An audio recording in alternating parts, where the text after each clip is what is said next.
Baby Charm could be that gentle presence for you. Soft, caring, and always there, helping your little one sleep peacefully, giggle freely, and grow happily.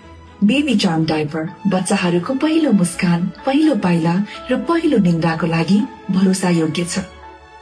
Key strengths: 0% chemical use, ultra soft and leak proof, dermatologically tested, European standard and EU certified and environment friendly, PEFC certified. तपाईको बच्चाहरूको सुरक्षित र आरामदायी हेरचाहको लागि baby charm diaper प्रयोग गर्नुहोस्. Baby charm किन्दा made in EU वा ONTEX को लोगो हेर्न नभुल्नुहोला. बेबी चार्म डायपरहरू विभिन्न रिटेल शप्स, ई-कमर्स साइट्स र स्थानीय फार्मेसीहरूमा उपलब्ध छन्. Baby Charm isn't the hero, we are, but it's the quiet support that helps us give our children the care that they deserve. Every little moment made softer, happier, and full of love.